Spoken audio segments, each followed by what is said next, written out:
Good morning students. Class 12 में आज आपका टॉपिक है डीएनए का द्विगुणन। इंग्लिश में से कहते हैं रेप्लिकेशन ऑफ डीएनए। ये बहुत ही ज़्यादा मोस्ट इंपॉर्टेंट टॉपिक है। ठीक, ये क्यों इंपॉर्टेंट है? क्योंकि अगर डीएनए का द्विगुणन नहीं होगा तो कोशिका विभाजन नहीं होगा। अर्थात हम लोग जानते हैं कि एक कोशिका से दो कोशिकाएं और दो से चार कोशिकाएं बनती हैं। कैसे बनती हैं? क्योंकि जब समसूत्री विभाजन होता है तो उसमें प्रोफेज, मेटाफेज, एनाफेज, टेलोफेज और साइटोकाइनेसिस के बाद क्या बन जाता है? हमारी दो कोशिकाएं बन जाती हैं। कैसे बनती हैं? समसूत्री विभाजन में बनती हैं। फिर उसके बाद क्या होता है? जो अर्धसूत्री विभाजन होता है उसमें जो ये विभाजन दो बार होता है और इसके विभाजन के फलस्वरूप चार कोशिकाएं बनती हैं। इसमें भी सेम टू सेम यही प्रोसेस होती है। प्रोफेज, मेटाफेज वाली सभी प्रोसेस होती हैं। तो एक कोशिका से दो कोशिकाएं समसूत्री विभाजन में और सूत्री में एक कोशिका से चार कोशिकाओं का निर्माण होता है। लेकिन ये कोशिकाएं बनती हैं तो इनमें जो डीएनए आता है वो डीएनए कैसे आता है? तो डीएनए जो आता है वो डीएनए द्विगुणन के कारण ही उन कोशिकाओं में पहुंचता है। ठीक, तो हम जानेंगे कि डीएनए का द्विगुणन क्या होता है। तो ये इस लॉन्ग टॉपिक में, ये एक लॉन्ग टॉपिक है। इस लॉन्ग टॉपिक में मेन 3 प्रश्न है कि डीएनए का द्विगुणन क्यों होता है, डीएनए का द्विगुणन कैसे होता है और डीएनए का द्विगुणन क्या होता है। तो ये 3 हमारे प्रश्न इसमें इंपॉर्टेंट है। यहाँ पर हमने थोड़ा छोटा छोटा लिख दिया है। क्यों? क्योंकि ये टॉपिक बड़ा था और इसमें आ नहीं पाता, तो यहाँ पर हमने छोटा छोटा लिख दिया है। इसको हम बताते चलेंगे, आपको इसमें लिखने में कोई परेशानी नहीं होगी क्योंकि हम यहाँ पर एक एक लाइन आपको पढ़ के बता देंगे। ठीक, तो चलिए शुरू करते हैं डीएनए का द्विगुणन। डीएनए का द्विगुणन शुरू करने से पहले अगर आप हमारे चैनल पर नए हैं तो चैनल को सब्सक्राइब कर लें, बेल आइकन को दबाएं ताकि आपको वीडियो की नोटिफिकेशन मिल सके। तो चलिए शुरू करते हैं डीएनए का द्विगुणन। देखिए, डीएनए का द्विगुणन हम पहले इसको चित्र को समझेंगे, क्योंकि अगर हमने चित्र समझ लिया तो हमें कुछ भी याद नहीं करना पड़ेगा। सबसे बड़ी प्रॉब्लम आपकी है याद करने वाली, क्योंकि आप सोचते हैं इतना लंबा टॉपिक है कैसे याद करेंगे। ठीक, तो हम आपको सब पूरा का पूरा ऐसे ही याद करा देंगे। कुछ नहीं है इसमें, केवल ये देखने में लॉन्ग टॉपिक लग रहा है। बाकी अगर हमको ये फिगर पता है तो हम इसको आसानी से अपने आप ही लिख सकते हैं। चलिए देखते हैं पहले डीएनए का द्विगुणन में ये फिगर देखते हैं। देखिए, ये डीएनए है। जैसे डीएनए हमारा ऐसा होता है, एक डीएनए की दिशा कैसे होती है? 3 से 5 होती है और दूसरी कौन सी होती है? 5 से 3 होती है। देखिए, इसके सूत्र जो हैं, जो धागे हैं वो एक तरफ आ रहे हैं, तो इसलिए ये 3 ना समझना और इसको 5 ना समझना। ठीक, तो ये 3 से 5 दिशा है और 5 से 3 दिशा है। ठीक, तो ऐसा हमारा डीएनए होता है और डीएनए में ऐसे जो है नाइट्रोजन बेस लगे रहते हैं। ठीक, ऐसे नाइट्रोजन बेस लगे रहते हैं, तो हमारे ये नाइट्रोजन बेस लगे हुए हैं। अब हमें डीएनए को, अगर हमें एक डीएनए से 2 डीएनए बनाने हैं तो सबसे पहले हमको डीएनए को तोड़ना होगा। सबसे पहले क्या करना होगा? जो ये डीएनए के दोनों धागे आपस में लिपटे हुए हैं तो इनको हम पहले क्या करें? पहले तो हम अलग कर दें। ठीक, अलग करेंगे तभी तो जो है एक डीएनए से 2 डीएनए बनेंगे। तो जो डीएनए है, ये डीएनए हमारा क्या कहलाएगा? जिस पर हम बनाएंगे, जैसे ये 2 श्रृंखलाएं हैं तो हमारी एक ये श्रृंखला और एक ये श्रृंखला। ठीक, ये 2 श्रृंखलाएं हैं, इस पर 2 ये सीरीज है तो इन पर एक ये नई श्रृंखला बन रही है और एक ये बन रही है, तो इस पर 2 श्रृंखलाएं बन रही है। तो देखिए, एक डीएनए हमारा ये हो जाएगा और एक डीएनए हमारा ये हो जाएगा। तो हमारे एक डीएनए और 2, मतलब एक डीएनए से 2 डीएनए बन जाएंगे। तो हमारी ये दोनों श्रृंखलाएं हो गई। पहले क्या था? पहले दोनों श्रृंखलाएं एक ही जैसी थी, मतलब दोनों आपस में लिपटी हुई थी। लेकिन जब इसका डीएनए का द्विगुणन हुआ तो दोनों श्रृंखलाएं आपस में अलग हो गई। ठीक, कहाँ अलग हुई? जहां तक हमें डीएनए का द्विगुणन करना है। जैसे मान लेते हैं हमको यहां तक डीएनए का द्विगुणन करना था, तो हमारा जो है डीएनए का द्विगुणन जहां पर करना है तो वहां तक हमें इसको तोड़ लेना है, इसको 2 भागों में अलग कर लेना है। जैसे मान लेते हैं कि यहां तक हमको डीएनए का द्विगुणन कराना है, तो हम क्या करेंगे? इसको दोनों श्रृंखलाओं को जो हाइड्रोजन बंध लगे हुए हैं तो उनको तोड़ लेंगे। तो हमारे हाइड्रोजन बंध जब टूट जाएंगे तो ये दोनों श्रृंखलाएं अलग अलग हो जाएंगी। तो सबसे पहला काम यही है, श्रृंखलाओं को अलग करना। तो हमने श्रृंखलाओं को अलग कर लिया। अब अलग करने के बाद हमारी एक श्रृंखला कौन सी हो गई? 3 से 5 दिशा की हो गई और दूसरी श्रृंखला कौन सी हो गई? 5 से 3 दिशा। ठीक, 5 से 3 दिशा। तो ये एक 3 से 5 दिशा और दूसरी 5 से 3 दिशा। ठीक, अब देखिए ये कौन सी दिशा है? 3 से 5। इस पर नई श्रृंखला जो बन रही है वो कौन सी बन रही है? 5 से 3 दिशा की बन रही है। सब कुछ चित्र में लिखा हुआ है। ये सीरीज कौन सी है? 3 से 5 दिशा है। और ये कौन सी है?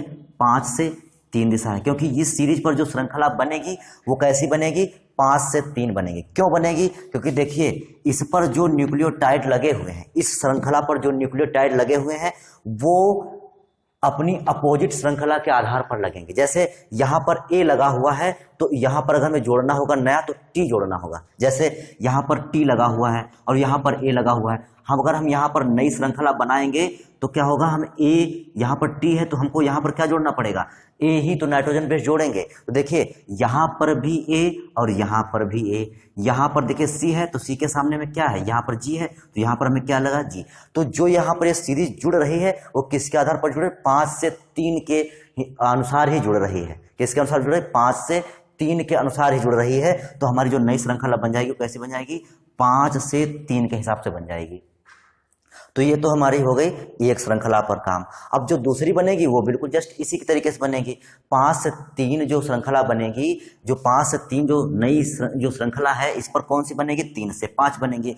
इसके अनुसार अगर इस पर ए लगा हुआ है तो इस पर कौन सा लगेगा, टी लगेगा। तो देखिए टी यहाँ भी है और टी यहाँ भी है, तो ये कौन सी दिशा है, 3 से 5। तो इस पर जो नई श्रृंखला बनेगी वो कैसी बनेगी, 3 से 5 दिशा की ही बनेगी। तो इस प्रकार से हमारा 2 श्रृंखलाएं बन जाएंगी। ठीक, अब कैसे बनेंगे अब आगे देखते हैं। तो अब शुरू करते हैं यहां पर समसूत्री एवं अर्धसूत्री विभाजन के बाद। देखिए हम आपको बता ही चुके हैं कि समसूत्री विभाजन होता है और अर्धसूत्री विभाजन होता है। इन दोनों विभाजन के बाद जो मात्र कोशिका है, मात्र जो कोशिका है, मात्र कोशिका मतलब इंग्लिश में से क्या कहेंगे, मदर सेल। ठीक, मदर सेल मतलब जैसे एक ये हमारी कोशिका है तो इससे हमारी समसूत्री विभाजन द्वारा 2 कोशिकाएं बनी। ठीक, कितनी कोशिकाएं बनी, 2 कोशिकाएं बनी। तो ये हमारी क्या हो गई, मदर सेल हो गई, मात्र कोशिका हो गई, मदर सेल हो गई। और जो ये दोनों कोशिकाएं बनी ये क्या हो गई, हमारी डॉटर सेल हो गई। क्या हो गई, डॉटर सेल हो गई। तो मात्र कोशिका, समसूत्री एवं अर्धसूत्री विभाजन के बाद मात्र कोशिकाएं क्रमशः 2 व 4 संतति कोशिकाओं में बढ़ जाती हैं। मतलब 2 व 4 का मतलब क्या है, अगर समसूत्री विभाजन होगा तो 2 कोशिकाएं बनाएंगी और अगर अर्धसूत्री विभाजन होगा तो 4 कोशिकाएं बनाएंगी, मतलब 4 डॉटर सेल्स बनेंगी। तो क्रमशः 2 और 4 कोशिकाओं में बढ़ जाती है। इस क्रिया में प्रत्येक गुणसूत्र 2 अर्ध गुणसूत्रों को जन्म देता है। ठीक, क्योंकि गुणसूत्रों में डीएनए का द्विगुणन होता है। क्या होता है, डीएनए का द्विगुणन। देखिए जैसे मान लेते हैं ये कोई मदर सेल है और इससे नई 2 कोशिकाएं बनी।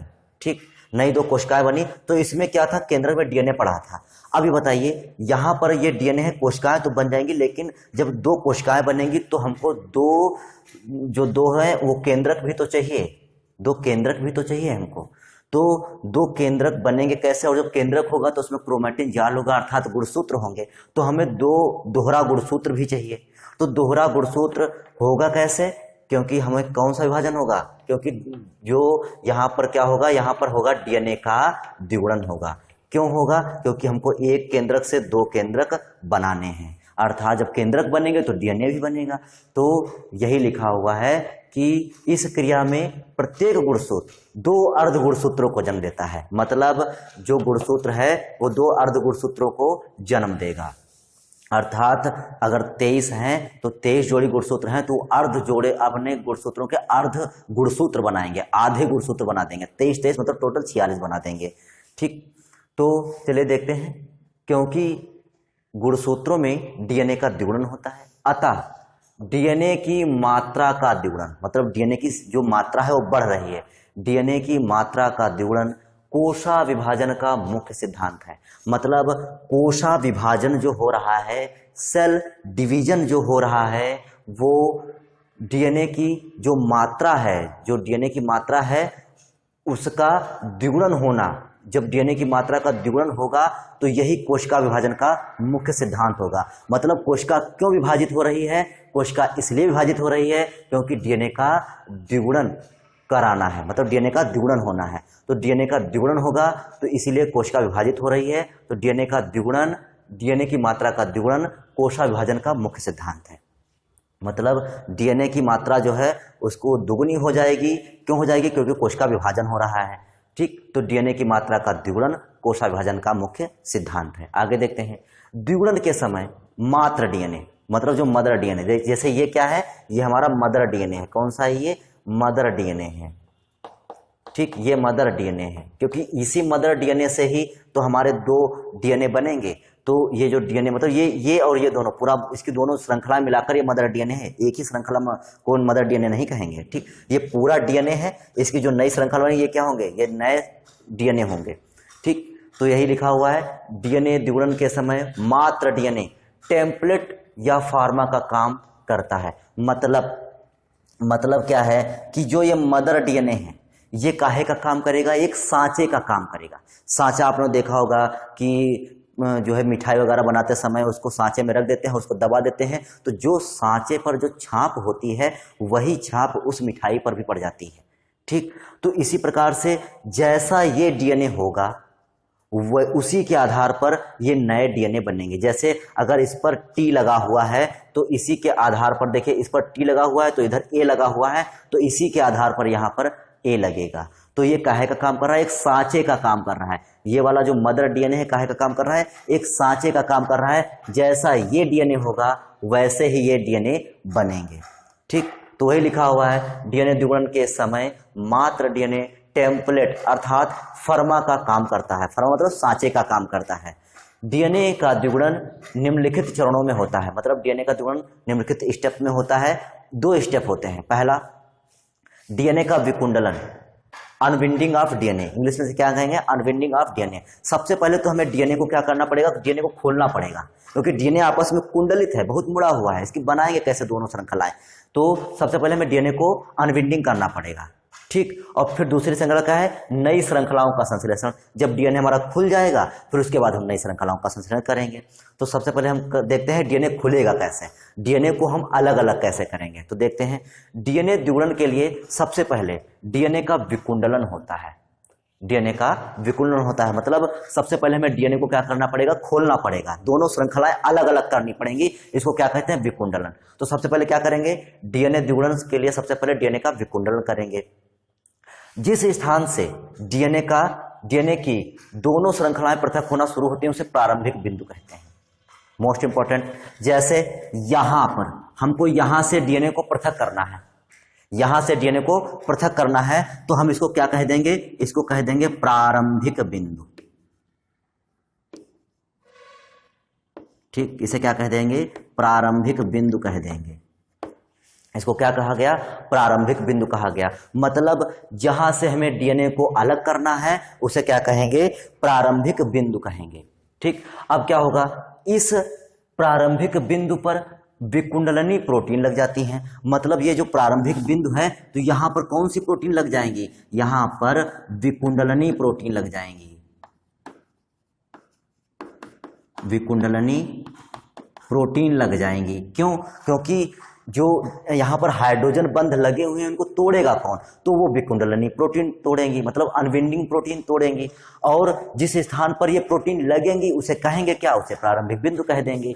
ठीक, इस प्रारंभिक बिंदु पर विकुंडलनी प्रोटीन लग जाती हैं, जिससे इस स्थान से हाइड्रोजन बंधों के क्रमशः टूटने से डीएनए का विकुंडलन हो जाता है। तो देखिए यहाँ पर विकुंडलनी प्रोटीन लग गई। अब यहाँ पर क्या थे? हमारे हाइड्रोजन बंध थे। तो यहाँ पर हाइड्रोजन बंध लगे हुए थे, तो हाइड्रोजन बंध क्या हो जाएंगे? हाइड्रोजन बंध टूट जाएंगे और डीएनए की जो दोनों श्रृंखलाएं हैं, जो डीएनए की दोनों श्रृंखलाएं हैं वो आपस में क्या हो जाएंगी? अलग हो जाएंगी। तो डीएनए की दोनों श्रृंखलाएं आपस में क्या हो जाएंगी? पृथक हो जाएंगी। क्यों हो जाएंगी? क्योंकि यहाँ पर हाइड्रोजन बंध टूट गए हैं। और हाइड्रोजन बंधों को तोड़ा किसने? विकुंडलिनी प्रोटीन ने। और विकुंडलिनी प्रोटीन कहाँ लगी? प्रारंभिक बिंदु पर। किसके प्रारंभिक बिंदु पर? तो डीएनए के प्रारंभिक बिंदु पर। ठीक, तो ये हमारा पहला स्टेप समाप्त होता है। पहला स्टेप क्या था कि ये द्विगुणन होता क्यों है? तो कोशिकाएं विभाजित होती हैं इसलिए डीएनए का द्विगुणन होता है। पहला स्टेप हो गया हमारा। ठीक, अब कोशिका विभाजित किस आधार पर होती है? समसूत्री और सूत्री विभाजन होता है उसमें, तो जिस कारण से कोशिका विभाजित होती हैं, और जब कोशिका विभाजित होती हैं तो डीएनए का द्विगुणन भी होता है। पहला स्टेप हमारा खत्म हो गया।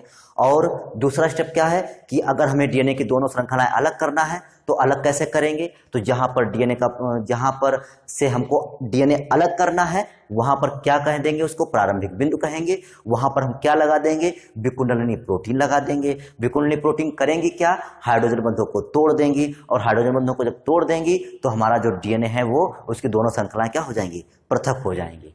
ये हमारा पहला स्टेप हो गया। अब दूसरा स्टेप, नई श्रृंखलाओं का संश्लेषण। देखिए अब हमारा डीएनए की एक ये श्रृंखला और ये की श्रृंखला दोनों क्या हो गई, हमारी अलग हो गई।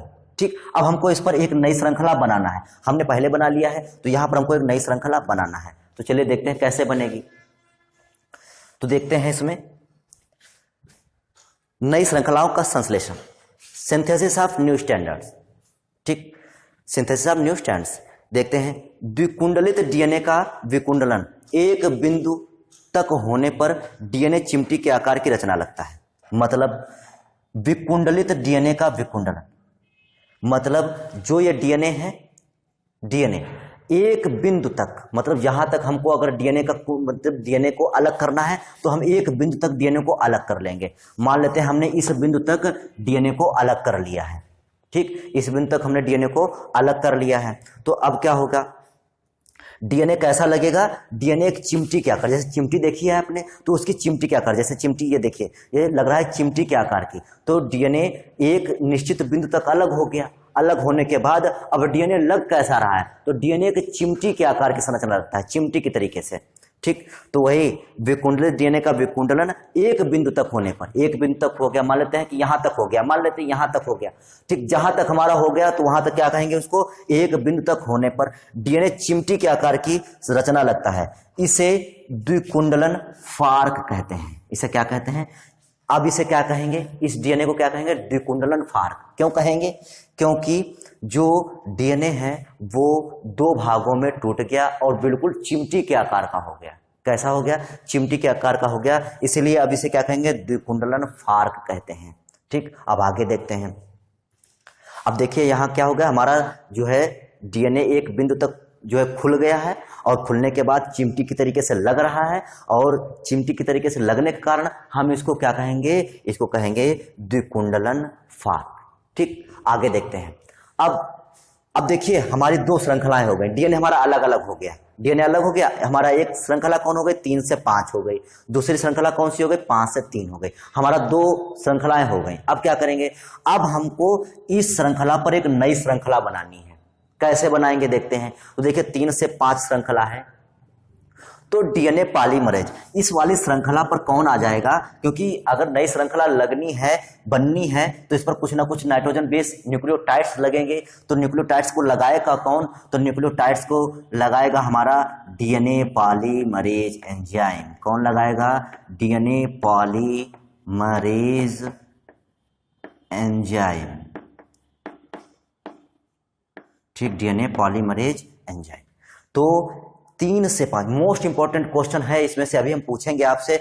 इसमें से रिलेटेड बहुत से क्वेश्चन बनते हैं इस लॉन्ग टॉपिक से।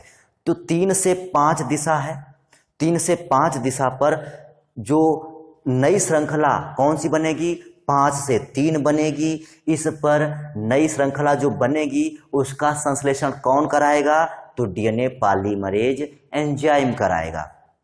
कैसे कराएगा देखते हैं। तो डीएनए पॉलीमरेज एंजाइम विकुंडलित डीएनए की, ये डीएनए कैसा है, विकुंडलित, मतलब क्योंकि अब तो कुंडलित तो है नहीं, अब ये कैसा है, विकुंडलित है। तो विकुंडलित डीएनए की 3 से 5 दिशा पर, किस पर, 3 से 5 दिशा पर नई श्रृंखला, 5 से 3 नई दिशा की नई श्रृंखला संश्लेषित करवाता है। पहली लाइन हमारी हो गई। पहली लाइन क्या हो गई कि डीएनए पॉलीमरेज एंजाइम, ये एंजाइम। ठीक, ये लिखा हमने, यहां से लिखना शुरू करेंगे कि डीएनए पॉलीमरेज एंजाइम 3 से 5 दिशा पर नई श्रृंखला 5 से 3 दिशा को संश्लेषित करवाता है। हमारा इतना लिख गया। शुरुआत यहां से करेंगे, यहां से लिखने की शुरुआत करेंगे। अब क्या होगा, DNA polymerase enzyme, DNA polymerase enzyme nucleotides को, किसको, न्यूक्लियोटाइड्स को आकर्षित करके, देखिए न्यूक्लियोटाइड्स किसके आधार पर होंगे, इसके आधार पर होंगे। देखिए ये 3 से 5 दिशा है, तो इस पर जो नए न्यूक्लियोटाइड लगेंगे वो लगेंगे किसके आधार पर, 5 से 3 दिशा के आधार पर लगेंगे। ठीक, तो यही लिखा हुआ है कि डीएनए पॉलीमरेज एंजाइम न्यूक्लियोटाइड को आकर्षित करके 3 से 5 दिशा वाली सांचा श्रृंखला पर 3 से 5 दिशा वाली सांचा श्रृंखला पर 5 से 3 दिशा में जोड़ने का कार्य करता है। मतलब इस दिशा पर जो नई न्यूक्लियोटाइड जुड़ेंगे वो किसके आधार पर जुड़ेंगे, वो जुड़ेंगे 5 से 3 दिशा के आधार पर जुड़ने का काम कराएगा। कौन कराएगा, डीएनए पॉलीमरेज एंजाइम कराएगा। अब आगे देखते हैं। ठीक, अतः 5 से 3 दिशा में बनने वाली नई श्रृंखला लगातार व पहले बनकर तैयार हो जाती है। देखिए ये श्रृंखला जो है हमारी लगातार और पहले बनकर तैयार हो गई है, तो अतः इसे अग्रगामी श्रृंखला, अब इसे क्या कहेंगे, इस श्रृंखला को क्या कहेंगे, अग्रगामी श्रृंखला कहेंगे। अग्रगामी श्रृंखला कहेंगे। क्यों कहेंगे इसको अग्रगामी श्रृंखला, क्यों इसको अग्रगामी श्रृंखला कहेंगे, क्योंकि ये डीएनए पॉलीमरेज एंजाइम द्वारा सबसे पहले निर्माण कर ली जाती है। अभी देखिए इस वाली श्रृंखला पर नई श्रृंखला संश्लेषित नहीं हुई है।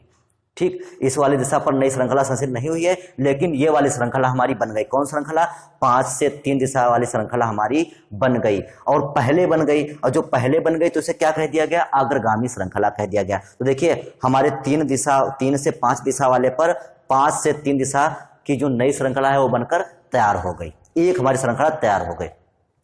अब दूसरी वाली पर तो देखिए कौन सी दिशा, 5 से 3 दिशा। कौन सी दिशा, 5 से 3 दिशा है, तो इस पर जो नई श्रृंखला बनेगी कौन सी बनेगी, 3 से 5 दिशा की बनेगी। ठीक, तो कैसे बनेगी, लेकिन अब आगे क्या कह रहा है, डीएनए पॉलीमरेज एंजाइम, जो ये एंजाइम है डीएनए पॉलीमरेज एंजाइम 5 से 3 दिशा पर नई श्रृंखला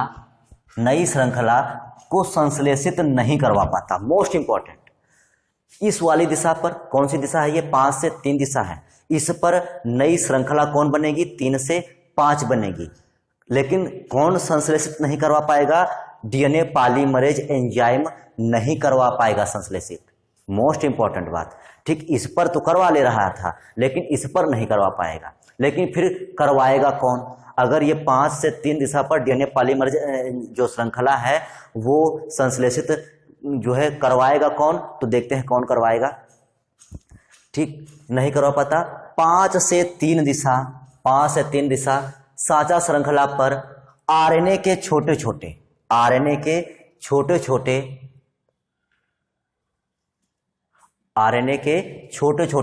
डीएनए के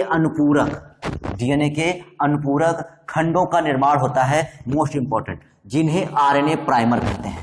मतलब 5 से 3 दिशा पर जो सांचा श्रृंखला है, ये क्या हमारा सांचा है, एक ये सांचा और एक ये सांचा, 2 सांचे थे, तो इस पर तो हमने बना डाला, अब इस पर बना रहे हैं। तो ये जो श्रृंखला है 5 से 3 दिशा वाली, इस पर ये जो सांचा श्रृंखला है इस पर डीएनए पॉलीमरेज एंजाइम जो है वो नई श्रृंखला नहीं करवा पाएगा। तो इस पर क्या होगा, इस पर आरएनए के छोटे छोटे खंड लग जाएंगे। इस पर क्या हो जाएगा, इस श्रृंखला पर आरएनए के छोटे छोटे खंड लग जाएंगे। इस पर कौन सी, 5 से 3 दिशा पर आरएनए के छोटे छोटे खंड लग जाएंगे। और ये खंड होंगे कैसे, डीएनए के अनुपूरक होंगे। मतलब जैसा डीएनए होता है वैसा ये भी होता है।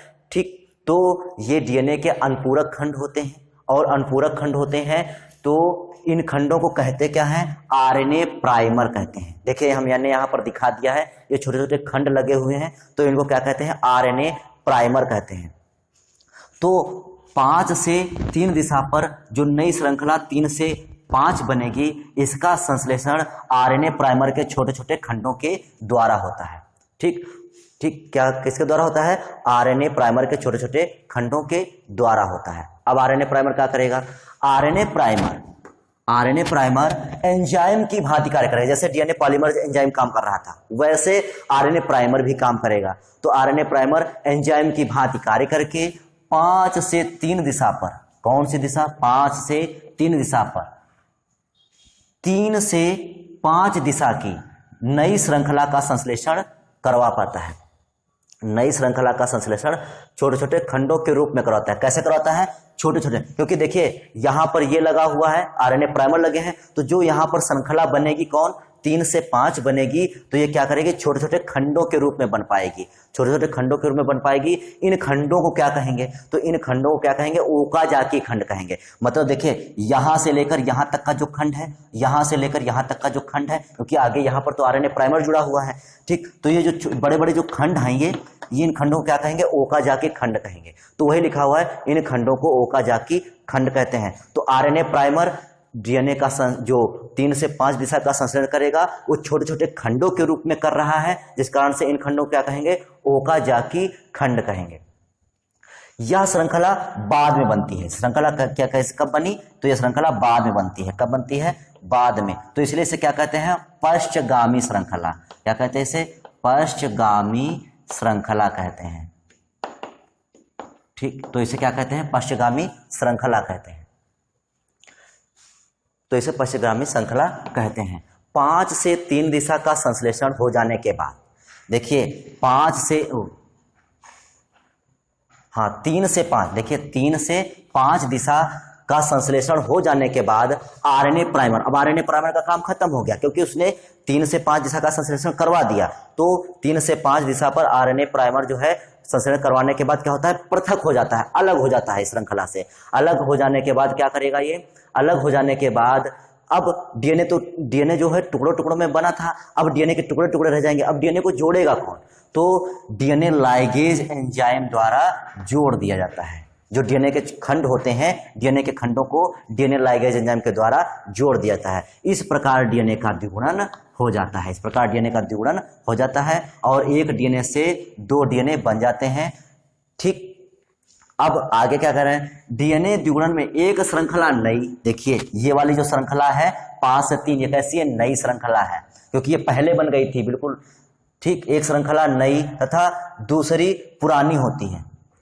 नहीं, देखिए ये वाली जो श्रृंखला है 5 से 3, ये पुरानी श्रृंखला है क्योंकि ये पहले बन चुकी है। और नई श्रृंखला अभी भी कौन बनी है? तो ये श्रृंखला बनी 3 से 5। तो इसमें एक श्रृंखला पुरानी और एक श्रृंखला नई होती है, इसलिए डीएनए का द्विगुणन अर्धसंरक्षी कहलाता है। डीएनए का द्विगुणन कैसे कहलाता है? अर्धसंरक्षी कहलाता है। क्यों कहलाता है? कि डीएनए के द्विगुणन में एक श्रृंखला पुरानी और एक श्रृंखला नई होती है, जिस कारण से डीएनए का द्विगुणन अर्धसंरक्षी कहलाता है। तो ये हो गया आपका डीएनए का पूरा द्विगुणन, कि डीएनए का द्विगुणन कैसे होता है, ठीक। तो इसमें कुछ याद करना नहीं है, ठीक। अभी देखिए पहले स्टेप में क्या बताया कि जो समसूत्री और सूत्री कोश का विभाजन होता है, जिस कारण से 2 या 4 संतति कोशिकाएं बनती हैं, और जब संतति कोशिकाएं बनेंगी तो उसमें डीएनए भी चाहिए, तो डीएनए का द्विगुणन होगा।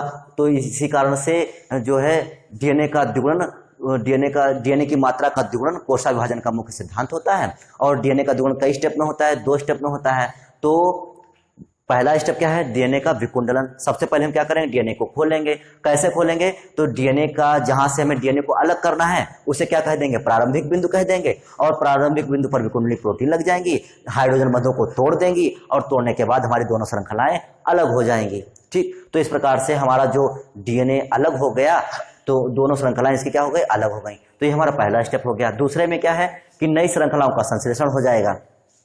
तो जो दोनों श्रृंखलाएं पृथक हुई थी, तो पृथक होने पर कैसा? तो जो डीएनए हमारा है वो एक चिमटी की तरीके से प्रतीत हुआ, और जिसको हमने जो है द्विकुंडल फार कह दिया। क्या कह दिया? द्विकुंडल फार कह दिया। अब क्या था कि एक हमारी दिशा 3 से 5 हो गई, दूसरी 5 से 3 हो गई। तो 3 से 5 दिशा पर डीएनए पॉलीमरेज आ गया, और डीएनए पॉलीमरेज एंजाइम ने जो है 5 से 3 दिशा के अनुरूप न्यूक्लियोटाइड को आकर जोड़ दिया, और हमारी एक नई श्रृंखला बन गई। कौन बन गई? 5 से 3 बन गई, और एक ही बार में बन गई, और जो है पहले बन गई। तो इसे को बोला अग्रगामी श्रृंखला, ठीक। अग्रगामी श्रृंखला कह दिया गया। अब दूसरी जो श्रृंखला है, तो इस पर जो है डीएनए पॉलीमरेज एंजाइम संश्लेषण नहीं करवा पाएगा।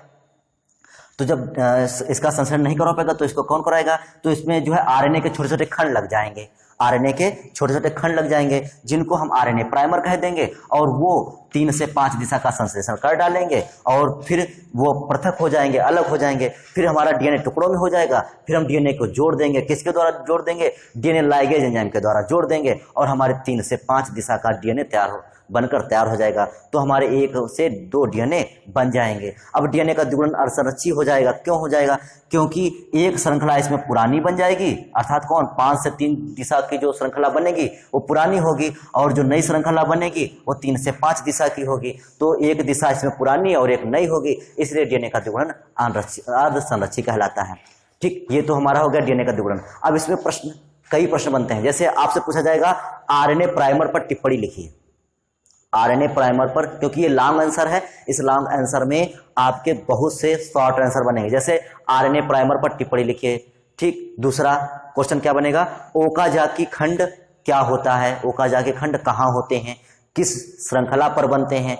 ठीक, तीसरा प्रश्न डीएनए पॉलीमरेज एंजाइम क्या होता है? चौथा प्रश्न डीएनए लाइगेज एंजाइम क्या होता है? पांचवा प्रश्न डीएनए का द्विगुणन अर्धसंरक्षी कहलाता है क्यों? ठीक, तो इन सारे प्रश्नों के उत्तर आपको इसमें मिल जाएंगे। डीएनए पॉलीमरेज एंजाइम कौन होता है? तो डीएनए द्विगुणन में जो 3 से 5 दिशा पर जो नई श्रृंखला 5 से 3 संश्लेषण करवाता है तो डीएनए पॉलीमरेज एंजाइम करवाता है। ठीक, और एक ही बार में करवा देता है, और ये नई श्रृंखला एक ही बार में बन जाती है तो इसको अग्रगामी श्रृंखला कह दिया। ठीक, अब डीएनए प्राइमर के आरएनए प्राइमर क्या होता है? तो आरएनए प्राइमर जो होते हैं 5 से 3 दिशा पर डीएनए के अनुपूरक डीएनए के अनुपूरक छोटे छोटे खंड लगते हैं जिनको आरएनए प्राइमर कहते हैं। ये 5 से 3 दिशा पर नई दिशा 3 से 5 का संश्लेषण करवाने का काम करता है और जो छोटे छोटे खंडों में करवाता है। इन छोटे छोटे खंडों को ओकाजाकी खंड कहते हैं, और जो ये खंड लगे रहते हैं इनको आरएनए प्राइमर कहते हैं। फिर इसको डीएनए लाइगेज एंजाइम के द्वारा जोड़ दिया जाता है। ठीक, अब डीएनए का द्विगुणन अर्धसंरक्षी कहलाता है। क्यों? तो हमारी एक श्रृंखला 3 से 5 होती है, इस पर डीएनए पॉलीमरेज एंजाइम के द्वारा 5 से 3 नई श्रृंखला का संश्लेषण होता है।